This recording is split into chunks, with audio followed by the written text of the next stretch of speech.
Bonjour à toutes et à tous et bienvenue dans Les Pions sur la table, bienvenue dans ce marathon numéro 10. Un marathon dans lequel on va aborder pas moins de 20 jeux. Alors avant même de tomber la pile ici, j'ai une petite liste dans mes mains de jeux que je n'ai pas en ma possession, mais auxquels j'ai joué lors de ce marathon. Alors, je vous avertis, il y a vraiment de tout pour le coup dans ce marathon-ci. Donc on va commencer très rapidement par Saute Petit Poney. Alors Saute Petit Poney, c'est quoi? C'est une espèce de Monza. Alors si vous connaissez pas Monza, c'est un jeu de course de voitures de Formule 1 en fait, pour les enfants avec des dés de couleurs qui vont vous permettre d'avancer de case en case. Ben là, Saute Petit Poney, c'est exactement la même chose.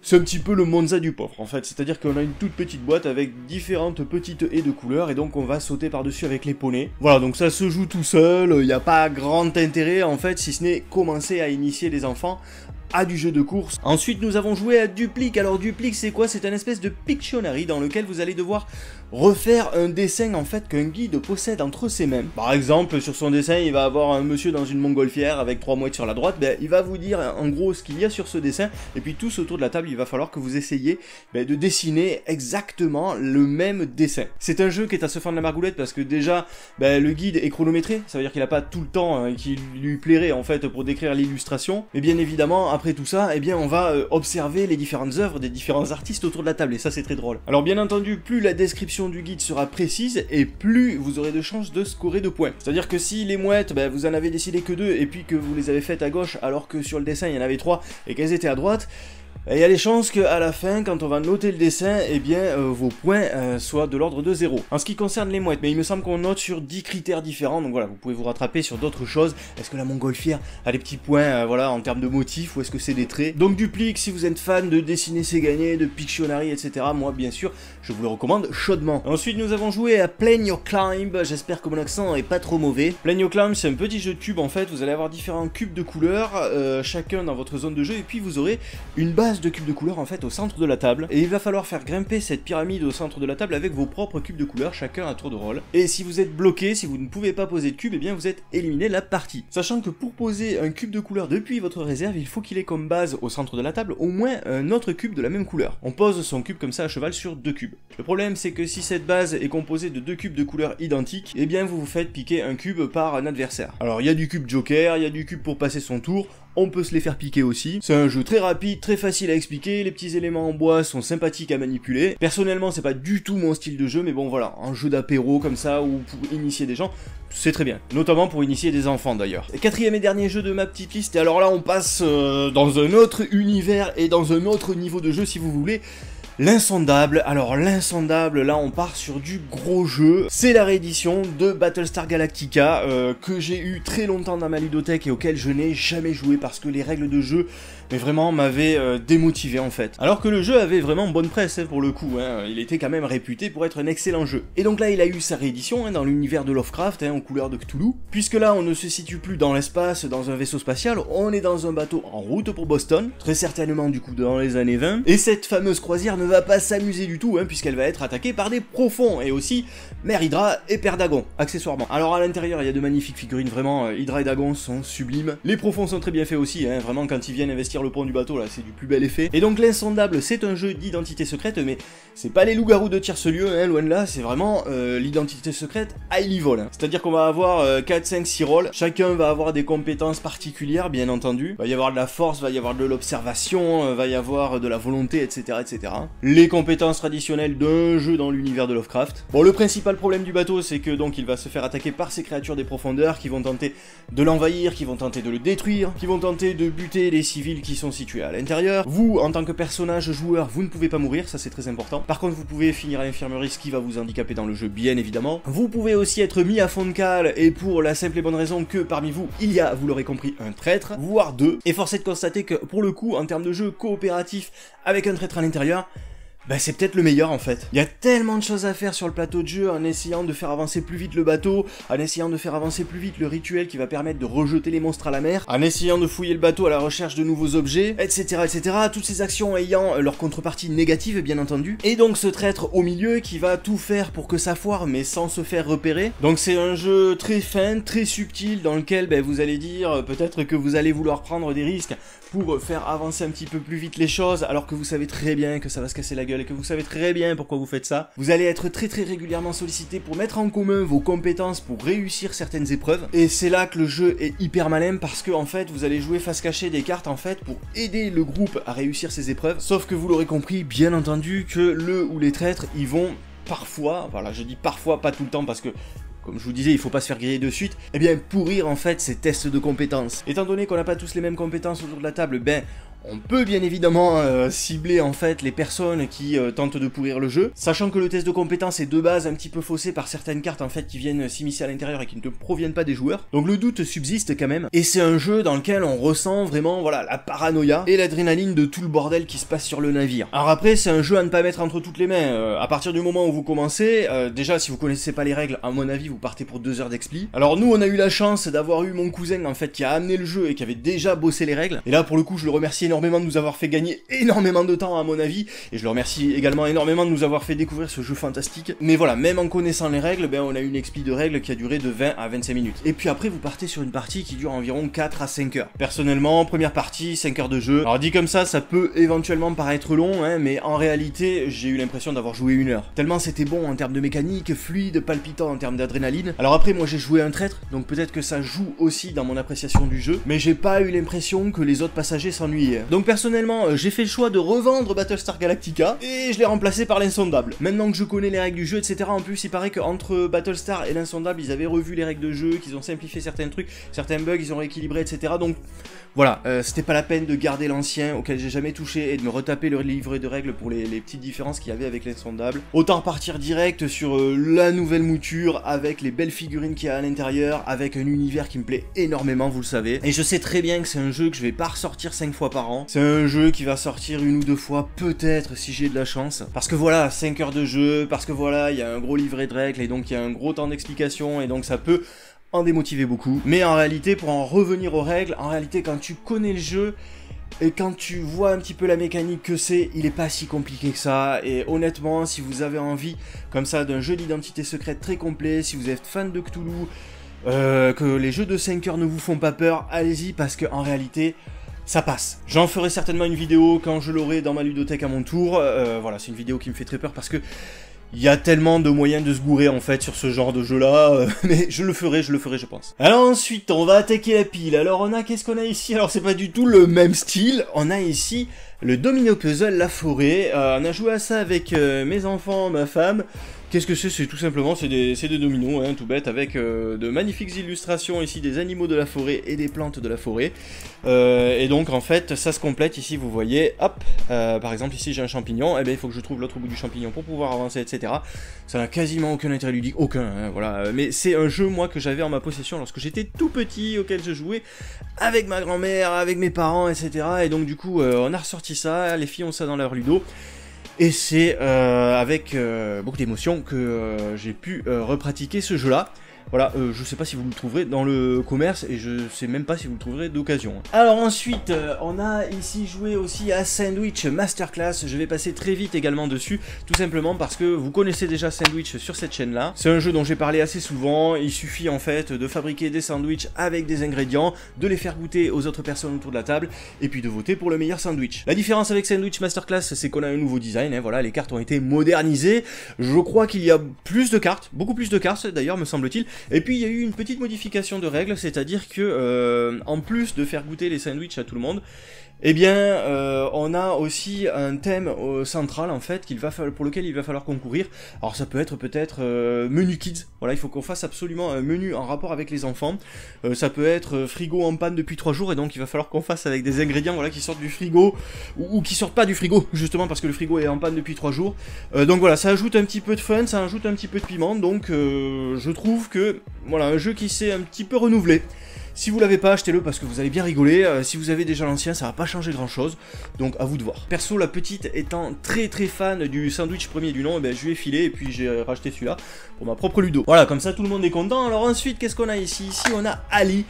Ali est un jeu dont je vais parler très rapidement également, c'est un memory tout simplement, hein, avec de superbes illustrations, vraiment c'est un jeu qui est très beau, c'est un jeu libellude, donc voilà, j'ai tout dit, dans lequel on va essayer de se souvenir des différentes cartes qu'on va tirer à chaque tour d'un joueur. Admettons le premier joueur tire ici un coffre au trésor, le deuxième joueur va tirer une lampe d'Aladin, et bien le deuxième joueur va tout simplement dire dans la caverne il y a un coffre trésor et la lampe d'Aladin. Alors il n'est pas obligé de les citer dans l'ordre me semble-t-il, mais vous aurez bien compris qu'au bout d'un moment, ça va être très compliqué en fait de se souvenir de tout ce qu'il y a dans la caverne. En plus de ça, le jeu est complexifié par le fait que certains des objets font beaucoup de bruit, sont très lourds, se voient de très loin, et donc il y a du stop ou encore à l'intérieur parce qu'il va falloir s'arrêter assez tôt en fait avant que l'on se fasse repérer par les voleurs. Si on tire trop de cartes qui font du bruit ou qui se voient, ça va mettre un terme à la manche prématurément. Et donc quand on décide de s'arrêter, qu'on s'en tire comme il faut, on va se répartir les cartes, en fait les trésors qu'il y a dans la caverne. Voilà, donc c'est un jeu très simple, c'est un jeu très beau, c'est un jeu qui, voilà, si vous voulez dépoussiérer le memory, vous avez le choix, vous avez Ooga Booga ou vous avez Ali. Ali est plus beaucoup Ooga Booga, il est moins délire c'est certain, mais voilà, c'est un jeu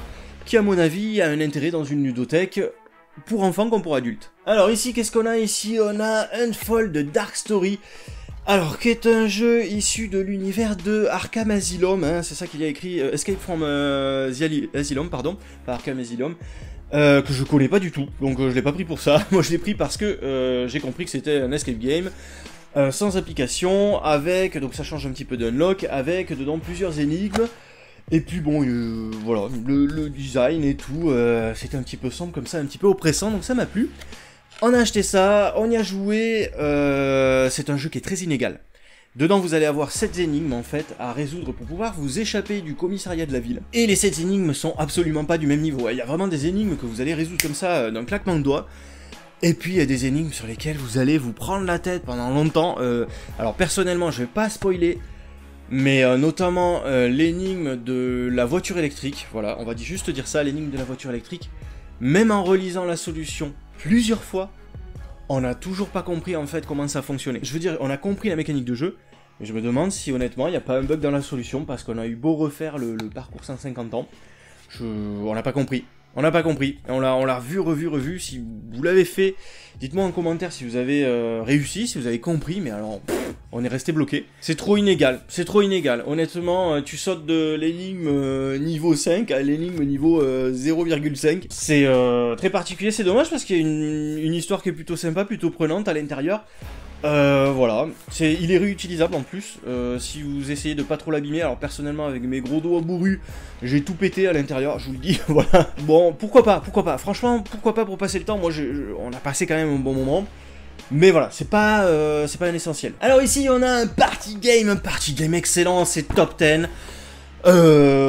Avec un principe de jeu, si vous connaissez pas Top 10, en fait, vous allez avoir donc là aussi un guide en fait qui va citer une phrase du style « Quel objet fallait-il avoir lors du naufrage du Titanic ?» Du moins utile au plus utile. Et là, autour de la table, en fait, tout le monde a reçu une carte numérotée de 1 à 10, et donc va, en fonction de son chiffre, en fait, essayer de trouver un objet plus ou moins utile à emporter sur le Titanic. Donc si t'as le chiffre 1, il va falloir que tu mettes tout en œuvre, en fait, pour essayer de trouver l'objet le moins utile du monde. Donc tu vas peut-être dire une bouteille d'eau salée, voilà, j'en sais rien. Et puis si t'as le 10, tu vas essayer de trouver l'objet le plus utile possible. J'en sais rien, moi, une ULM, un hélicoptère, je sais pas. Alors le plus dur, évidemment, c'est de se situer par rapport aux autres, parce que entre joueurs, on ne sait pas, hein, bien entendu, qui a quel chiffre. C'est-à-dire que si t'as le chiffre 3, il va falloir que tu essayes peut-être de repérer qui a eu le chiffre 1, hein, qui a énoncé par exemple la bouteille d'eau de mer, pour essayer de te situer en graduation par rapport à lui. Hein. Et donc le but du jeu à la fin, ça va être pour le guide, eh bien de replacer tout le monde dans l'ordre. Et croyez-moi, en fonction du thème, c'est vraiment pas évident. Alors,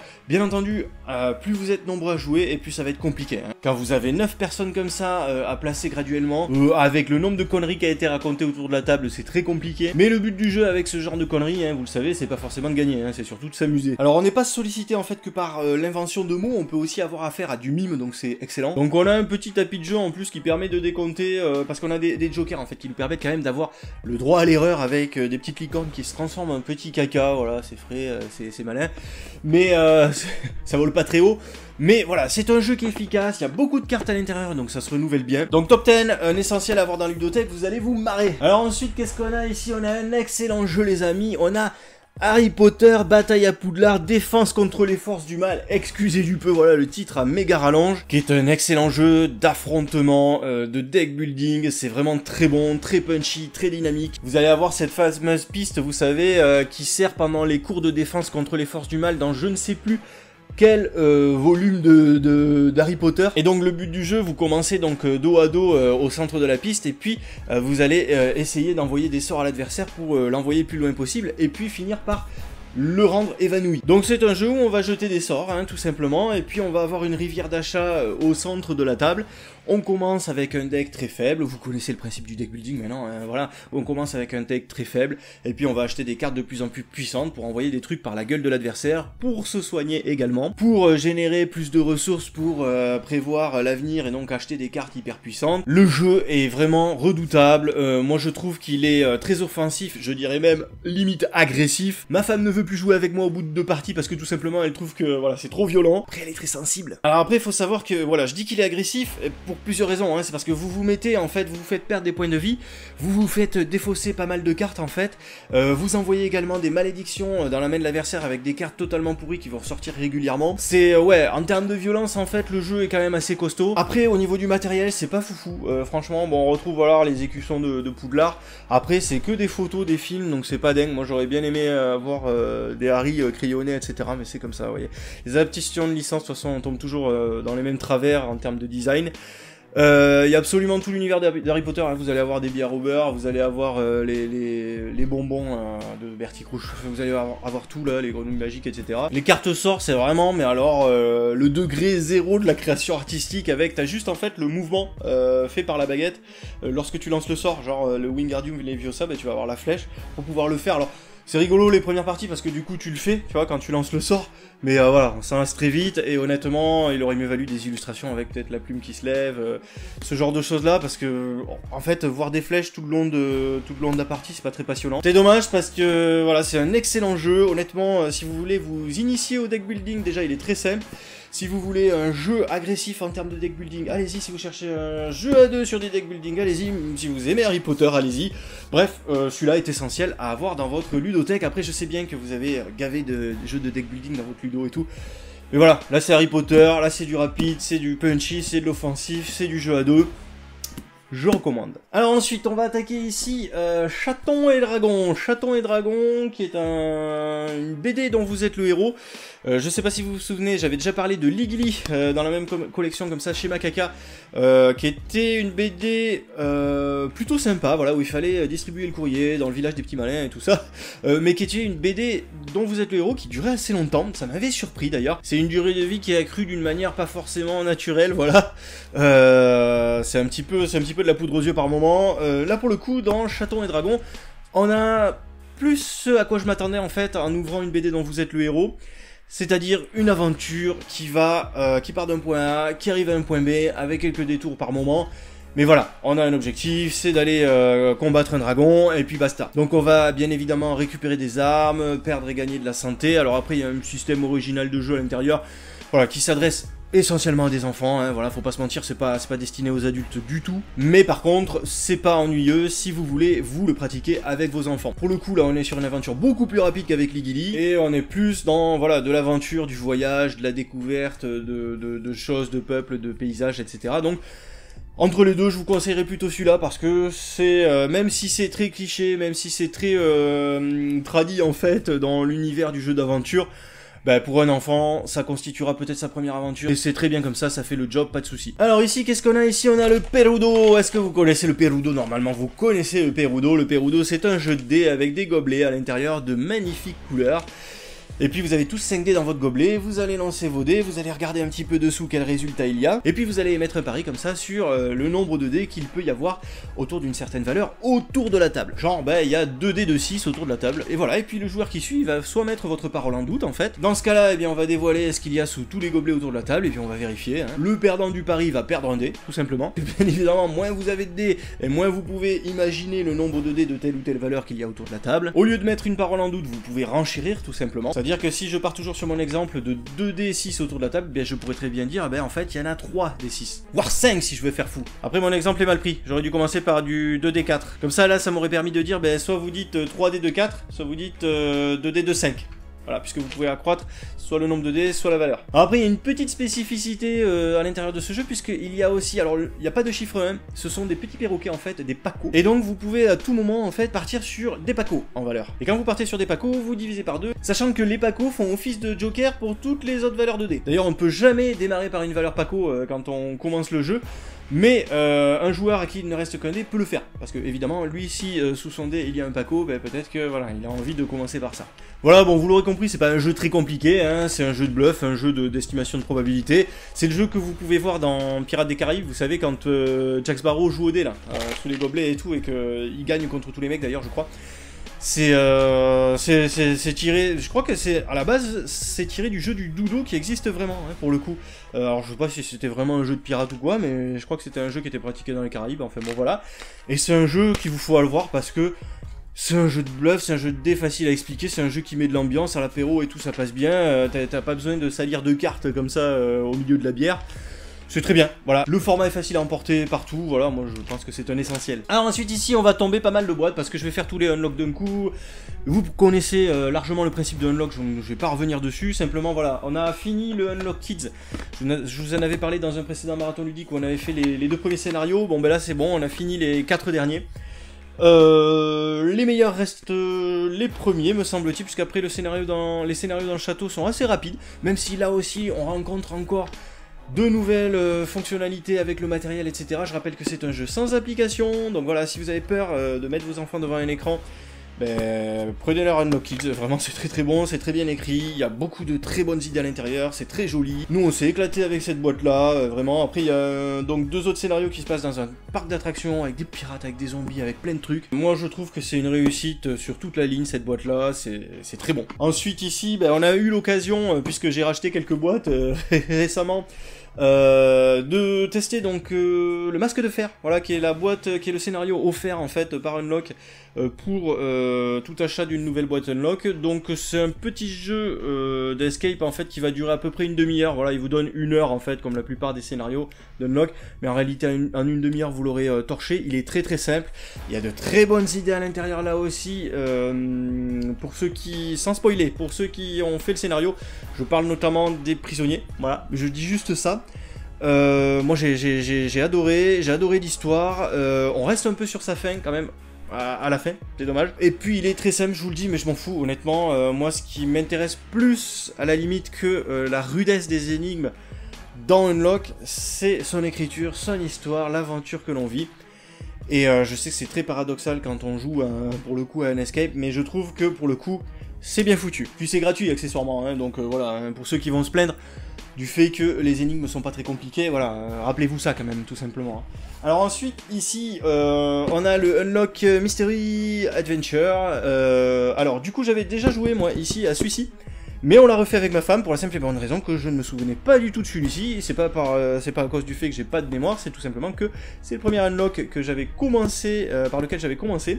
Et c'est un unlock qu'on avait pratiqué, on était peut-être 6 ou 7 personnes, et donc je n'ai rien vu, je n'ai rien suivi, ne jouez jamais à un unlock à plus de 3 ou 4 personnes. Donc là, j'ai enfin pu le faire, j'ai trouvé que c'était très bien cette aventure dans la maison hantée, là, la première. Moi j'adore ce genre d'ambiance là en plus, donc c'était parfait, elle est assez simple, donc c'est cool. Ensuite, on a fait donc le Nautilus, alors là pour le coup on est sur un autre niveau déjà d'enquête.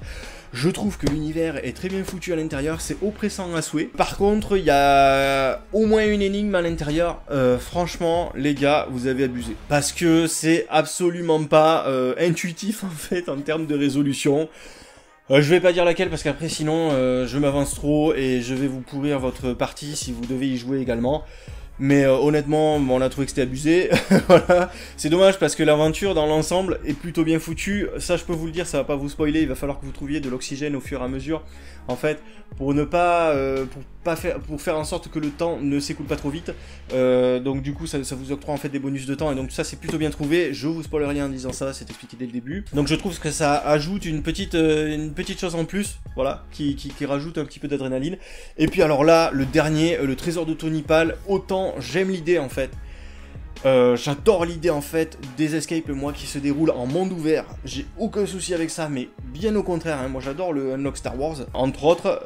Mais alors là, pour le coup, je trouve que les énigmes... alors autant le début ça va, autant arriver vers le milieu du jeu, il y a des trucs, moi, mais qui me semblent mais vraiment pas logiques en fait. C'est dommage parce qu'après il est joli, il est palpitant, il y a plein de bonnes idées à l'intérieur, comme toujours chez Unlock. Je pense que c'est 2-3 énigmes à l'intérieur qui nous ont vraiment dégoûtés. Alors ensuite, là on a testé celui-ci là, qui est le dernier sorti, hein, qui est Game Adventure. Pour l'instant, on a fait que les Aventuriers du Rail, on n'a pas fait Pandémie, on n'a pas fait Mysterium. Et j'ai hâte de faire... Alors Pandémie un petit peu moins, je sais pas trop à quoi ça ressemblait, mais j'ai hâte de faire Mysterium parce que je vous le dis, j'aime bien ce genre d'ambiance, la maison hantée et tout. Donc je pense qu'on va bien rigoler avec ça. Et j'ai trouvé que les Aventuriers du Rail étaient vraiment très bien foutus. Vraiment, je me demandais vraiment comment on pouvait faire une intrigue comme ça autour des Aventuriers du Rail. Il y a une ambiance un petit peu murder party en fait dedans, et vous savez que j'adore les murder party. Je trouve que c'est vraiment très très bon. Les graphismes sont vraiment bien foutus. Je crois qu'ils ont fait appel d'ailleurs aux illustrateurs des 3 différents jeux, voilà, pour que ce soit raccord avec l'univers des 3 jeux. Et je trouve que l'histoire est bien foutue, il y a plein de mécanismes dedans qui sont très bien trouvés, donc c'est pas, pour le moment en tout cas, par rapport à la première aventure, ça ne semble pas être juste une boîte comme ça pour les fans, pour les geeks, pour acheter un jeu qui parle de jeu. Voilà. Maintenant, on verra quand j'aurai fait les 2 autres, mais en tout cas, la première est très très bonne. Elle est assez simple, on s'est planté sur la dernière énigme, je crois, la dernière énigme ou l'avant-dernière énigme qui nous a fait perdre un temps fou et qui nous a fait déborder en fait sur le timer. Mais sinon, après, elle est largement accessible, sans aucun souci. Ici, on a une ambiance également assez sombre, hein. Escape from the Dark Castle. C'est un jeu, alors là pour le coup, c'est un jeu qui est extrêmement simple. Vous incarnez un personnage avec ses compétences, et puis vous allez ouvrir des portes les unes après les autres et essayer de survivre tout simplement en lançant des dés.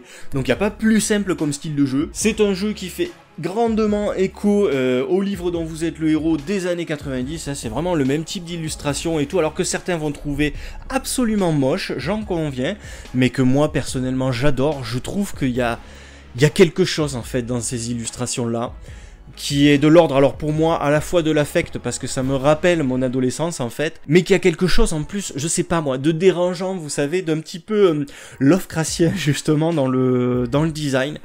Moi j'aime bien, j'adore. Ça fait aussi écho, alors mon oncle me disait qu'en fait ça faisait écho aux fanzines de son époque à lui.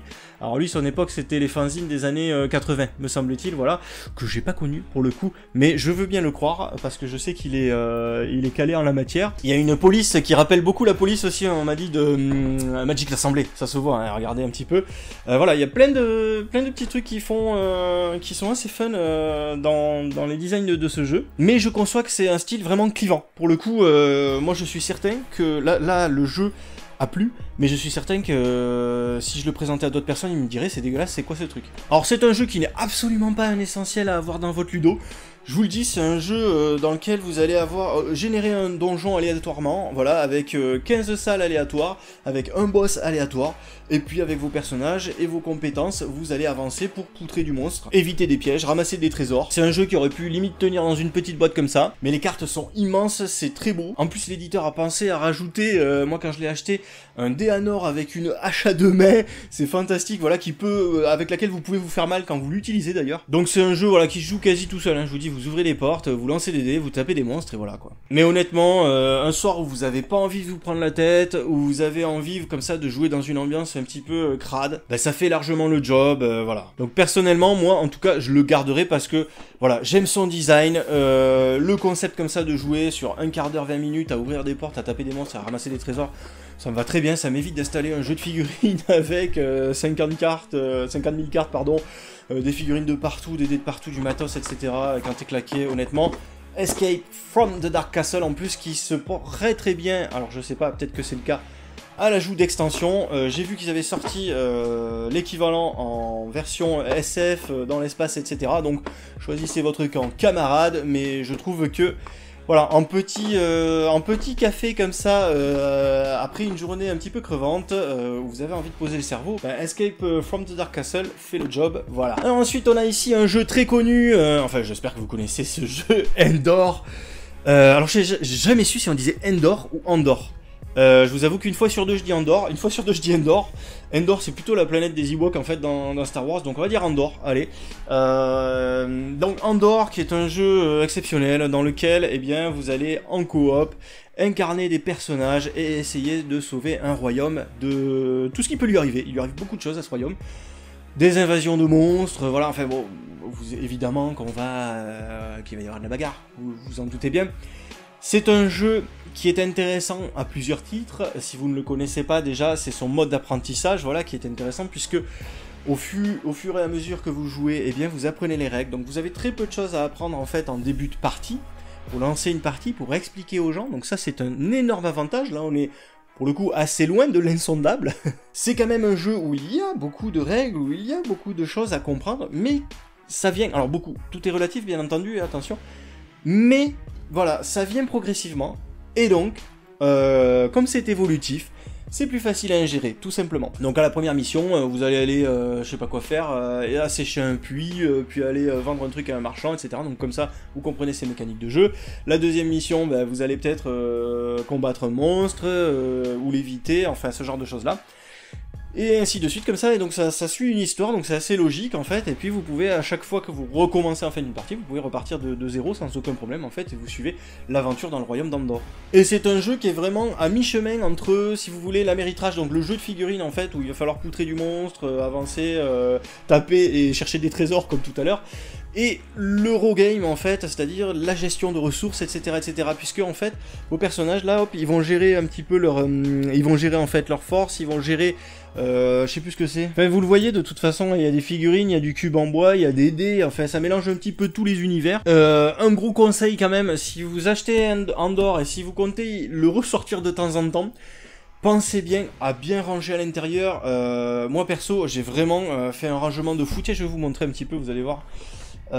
J'ai fait un rangement de fou parce qu'il y a tellement d'items, en fait, dans Endor, et d'items différents, que du coup ça vaut le coup quand même de bien les classer. Vous voyez, moi j'ai mis les lettres d'un côté, j'ai mis les monstres noirs de l'autre, j'ai même, voyez, hop, là j'ai juste une poche juste pour le poison, mais vraiment j'ai mis des poches pour tout en fait, absolument tout. Donc chaque personnage a bien sûr ses dés, simplement tous les éléments de sa couleur, etc. Mais vraiment, voilà, les runes d'un côté, enfin voilà, il y a une poche pour vraiment tout, parce que comme vous ne sortez pas tout pour chaque aventure d'Endor, ben c'est complètement con en fait de tout mettre sur la table et de tout étaler sur la table alors que aux premières parties notamment vous sortez quasiment rien.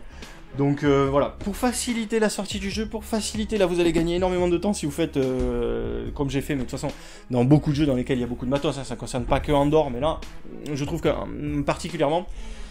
Donc organisez-vous, voilà. Après la première partie, organisez-vous pour rendre ça beaucoup plus fluide. Vous avez vu, il y a un dragon là, il y a un gros dragon. Donc c'est un jeu voilà, qui est accessible, là du coup notre fille de 8 ans a pu démarrer Endor. Et c'est un jeu moi que j'avais pas ressorti depuis très longtemps, j'avais joué avec les copains il y a un bon moment. Et je l'avais jamais testé avec ma famille, et je trouve que pour le coup ça passe très bien. Je vous le dis, il y a beaucoup de règles, au final relativement beaucoup de règles, mais ça passe bien parce que c'est très évolutif. Vous vous laissez entraîner en fait, voilà, le jeu vous prend par la main, c'est vraiment ça, le jeu vous prend par la main. Et puis en avant. Donc oui, Endor, je le recommande, c'est un essentiel évidemment. Alors ensuite, qu'avons-nous ici? Ce sera l'avant-dernier jeu, après on va attaquer ça. Je vous mets en haleine. Korrigan. Alors Korrigan, qu'est-ce que c'est? C'est un jeu qui est pas très connu, me semble-t-il. C'est un jeu dans lequel en fait on va jouer des petits farfadets, des leprechauns, qui vont... et de manière générale, on va avoir affaire à pas mal de petits peuples en fait dans ce jeu, c'est vraiment orienté très petit peuple. Dans lequel eh bien, on va avoir comme ça un jardin en fait, avec plusieurs terrains, donc il va y avoir des champs jaunes, des champs verts, de la pierre, etc. Et on va se balader avec deux de nos Korrigans, et le but du jeu, eh bien, ça va être donc de ramasser en fait des items, donc de l'or, en général de l'or, mais pas que, il y a aussi des pouvoirs en fait qui vont nous aider dans la partie, ou nous embêter d'ailleurs. Et on va ramasser aussi des petits animaux qui vont nous aider dans nos déplacements, genre les oiseaux je crois qu'ils vous déposent d'un champ de couleur à un autre champ de couleur, les lapins qui passent, je sais plus par-dessus les, j'en sais rien, les mulots qui passent sur les ponts, je sais plus, il y a les grenouilles aussi qui vous font passer d'un quai de rivière à l'autre.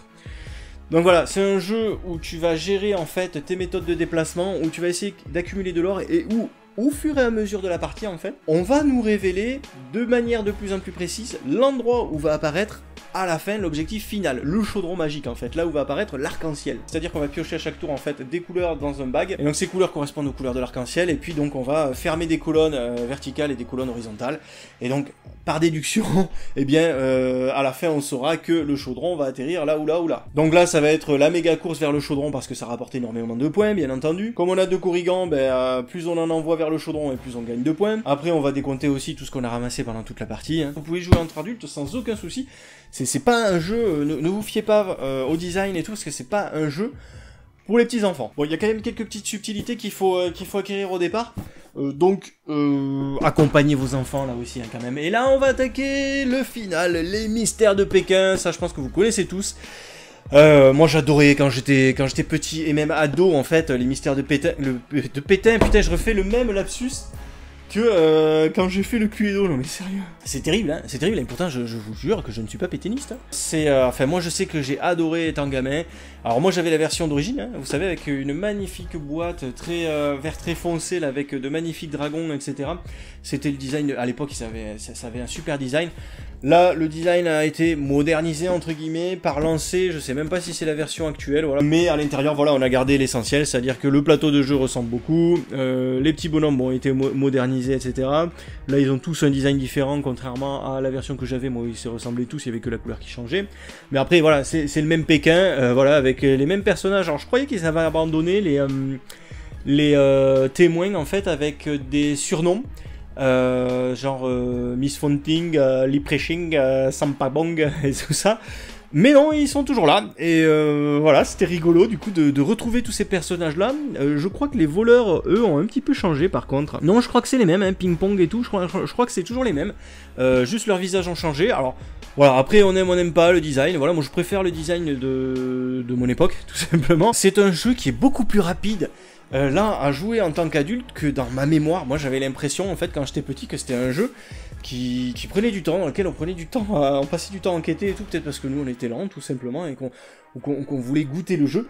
Mais en réalité c'est un jeu qui peut se jouer ultra rapide, vous pouvez même enchaîner les parties sans aucun problème. Une partie de Mystère de Pékin, alors là je sais pas combien est-ce qu'ils annoncent sur la boîte, mais honnêtement vous pouvez l'applier en 25 minutes. Hein. C'est un jeu d'enquête et de course en fait, c'est pas comme le Cluedo où tu vas passer une heure et demie dessus parce qu'il y a des gens qui bloquent le jeu et tout. Là c'est juste impossible en fait de bloquer le jeu. Et puis t'as les pouces-pouces en fait qui te permettent vraiment de te téléporter en permanence. Et puis surtout, mais ça je l'avais dit dans mon top 50, à la fois ado et enfant, tu t'ennuies jamais dans les mystères de Pékin parce que t'as toujours un truc à faire en fait. T'es pas dans les couloirs là à attendre pour passer dans une autre pièce et tout ça. Là t'as toujours en fait toutes les cases que vous voyez là avec un petit losange. Mais il y a un truc à faire dessus. Ça vous donne une carte en fait pour faire quelque chose, pour empêcher quelqu'un de faire quelque chose. Donc il y a des choses trappes et tout, c'est plutôt cool. Et puis, le gros point fort des Mystères de Pékin, bien sûr, je vais pas l'oublier, c'est le matériel. C'est-à-dire que dans les Mystères de Pékin, vous avez le fameux miroir qui vous permet de lire à l'envers quand vous allez voir le sage qui va vous expliquer qui ment, hein, puisque les témoins peuvent mentir dans les Mystères de Pékin, ça c'est important aussi. Vous avez l'espion. Alors là, le système a un peu changé. À l'époque, il y avait marqué spy et puis on lisait ce qu'il y avait au milieu. Là maintenant, il faut frotter la carte en fait, et donc le message apparaît. Donc l'espion vous dit où est-ce qu'il faut arrêter le coupable, puisqu'il y a une phase d'arrestation là aussi. Et puis après, vous avez le fameux filtre rouge qui vous permet de lire les témoignages de tous les témoins. Donc voilà, il y a le petit matériel dedans qui fait son affaire, il y a les petits dragons toujours qui existent et qui permettent de bloquer les adversaires, qui permettent aussi d'arrêter le coupable.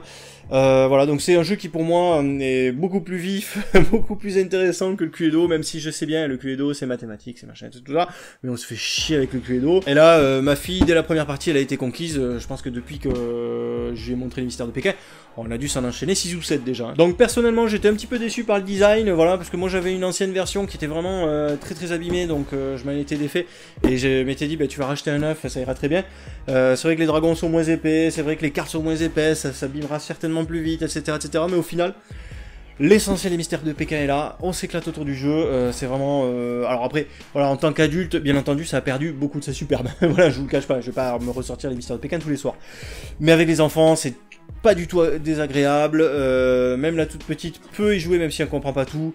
Voilà, et bien, c'est pas lire en plus, donc dans les Mystères de Pékin, il faut savoir lire, ça quand même, faut le savoir. Mais après, moi je trouve que oui, effectivement, c'est un essentiel du jeu d'enquête pour les enfants. C'est un jeu qui a perduré et qui perdurera parce qu'il est excellent, voilà, sur le matos, la mécanique, la rapidité de jeu. Voilà, donc les mystères de Pékin, si vos enfants ne connaissent pas, pensez-y, ça reste quand même encore aujourd'hui une valeur sûre. Voilà, j'espère que cette vidéo vous aura plu, il y avait beaucoup de jeux à faire aujourd'hui, j'ai essayé d'aller très vite hein, pour ne pas vous endormir non plus. En attendant la prochaine vidéo, je vous dis à très bientôt et n'oubliez pas entre temps de mettre les pions sur la table.